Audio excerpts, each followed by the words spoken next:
नमस्कार दोस्तों, एग्ज़ाम मित्र में एक बार फिर से आपका स्वागत है। आशा करता हूँ आपसे बेचूंगा। दोस्तों, इस वीडियो में हम बात करेंगे नीट एग्ज़ाम 2021 की जो लेटेस्ट अपडेट है। ये एनटीए के द्वारा एक शॉकिंग स्टेटमेंट दिया गया है।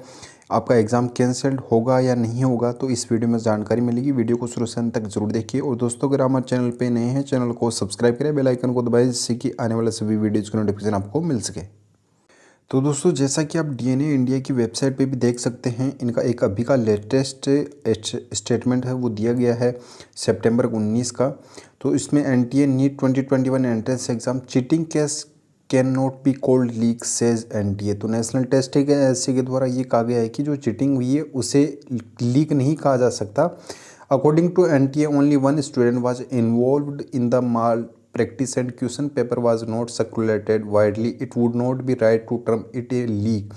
तो इनके द्वारा ये कहना गया है कि जो पेपर है वो वाइडली सर्कुलेट नहीं हुआ है। तो अब वाइडली क्या इंडिया से बाहर जाना चाहिए पेपर, तब आप इसको लीक मानोगे। वैसे पेपर है राजस्थान में, हरियाणा में, उत्तर प्रदेश में, महाराष्ट्र में, दिल्ली में, तो काफ़ी सब जगह पे ये लीक हुआ है। लेकिन इन्होंने जो राजस्थान में एक जो कैंडिडेट है उन्हीं को लेके ही ये स्टेटमेंट दिया है।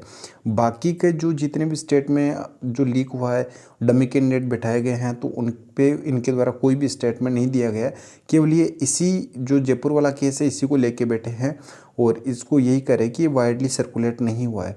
अब इनकी नज़र में वाइडली सर्कुलेशन क्या होता है अब यही जाने, लेकिन इनके द्वारा तो बिल्कुल क्लियरली बोल दिया गया है कि आपका जो नीट का पेपर है उसे चीटिंग माना जाएगा, लीक नहीं माना जाएगा। तो इसमें बाकी अगर अदर डिटेल्स में आप चेक करें तो एनटीए के द्वारा केवल अभी का ये लेटेस्ट यही दिया गया है। और दोस्तों, इनके द्वारा जो कहा गया है और इनके जो इन्फॉर्मेशन बुलेटिन थी उसमें भी बिल्कुल क्लियरली मेंशन किया गया था कि mobile phone, camera, any other electronic devices were banned inside the NEET 21 entrance exam hall. तो अगर ये चीज़ें अंदर एग्जामिनेशन हॉल में गई है तो फिर इनका क्या सॉल्यूशन है। इनके द्वारा इस पर भी कुछ सेटिस्फेक्शन वाला आंसर नहीं दिया गया है। तो इसमें जो जयपुर वाला केस है केवल उसी के बारे में ही कहा गया है। तो एज पर the rules laid down by NTA under unfair practice the result of the candidate will be withheld and the NTA can also debar the candidate from appearing in NEET entrance exam for up to 3 years. तो बस 3 years के लिए जो candidate है उनको ban कर दिया जाएगा, रेस्ट्रिकेट कर दिया जाएगा। वो नीट का एग्ज़ाम है वो 3 साल के लिए नहीं दे सकते हैं। The NEET cheating case came days after the JEE mains scam case. तो नीट का जो चीटिंग केस है इनके द्वारा जो चीटिंग केस माना जा रहा है, उससे पहले जो जेई मेंस का स्कैम हुआ था वो भी हो चुका था। तो वो आपका हरियाणा में हुआ था। तो ये अभी के जो स्टेटमेंट है इसके बेसिस पे तो ये इसको चीटिंग मान रहे हैं, लीक नहीं मान रहे हैं। अदर स्टेट में हुआ तो इनका क्या कहना है अब यही जाने।